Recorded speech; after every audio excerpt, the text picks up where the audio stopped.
नमस्ते दोस्तों, शिव के 12 ज्योतिर्लिंग में भीमशंकर का स्थान छठा है। यह ज्योतिर्लिंग महाराष्ट्र के पुणे से लगभग 110 किमी दूर साहिद्र नामक पर्वत पर स्थित है। इस ज्योतिर्लिंग की स्थापना के पीछे कुंभकर्ण के पुत्र भीम की एक कथा प्रसिद्ध है। कहा जाता है कि कुंभकर्ण के एक पुत्र का नाम भीम था। कुंभकर्ण को करकट्टी नाम की एक महिला पर्वत पर मिली थी। उसे देखकर कुंभकर्ण उस पर मोहित हो गया और उसे विवाह कर लिया। विवाह के बाद कुंभकर्ण लंका लौट आया, लेकिन करकट्टी पर्वत पर ही रही। कुछ समय बाद करकट्टी को भीम नाम का पुत्र हुआ। जब श्री राम ने कुंभकर्ण का वध कर दिया तो करकट्टी ने अपने पुत्र को देवताओं के छल से दूर रखने का फैसला लिया। बड़े होने पर जब भीम को अपने पिता की मृत्यु का कारण पता चला तो उसने देवताओं से बदला लेने की निश्चय किया। भीम ने ब्रह्मा जी की तपस्या करके उनसे बहुत ताकतवर होने का वरदान प्राप्त किया। कामरूपेशव नाम के राजा भगवान शिव के भक्त थे।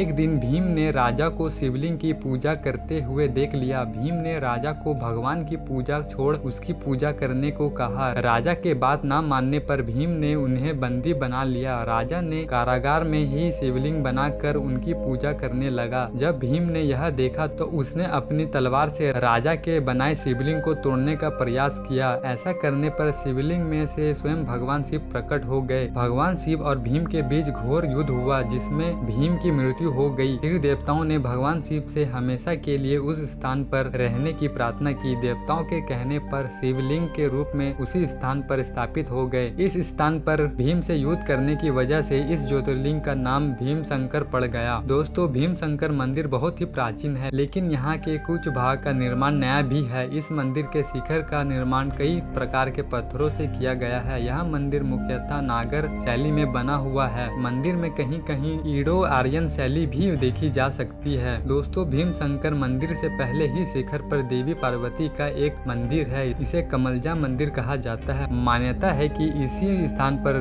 देवी ने राक्षस त्रिपुरासुर से युद्ध में भगवान शिव की सहायता की थी। युद्ध के बाद भगवान ब्रह्मा ने देवी पार्वती की कमलों से पूजा की थी। दोस्तों, यहाँ के मुख्य मंदिर के पास मोक्ष कुंड, सर्वतीज कुंड, यान कुंड और उसारण्य कुंड भी स्थित है। इनमें से मोक्ष नामक कुंड को महर्षि कौशिक से जुड़ा हुआ माना जाता है और कुसार्य कुंड से भीम नदी का उद्गम माना जाता है। भीमशंकर ज्योतिर्लिंग जाने के लिए साल का कोई भी समय चुना जा सकता है। महाशिवरात्रि के समय यहाँ पर विशेष मेला लगता है।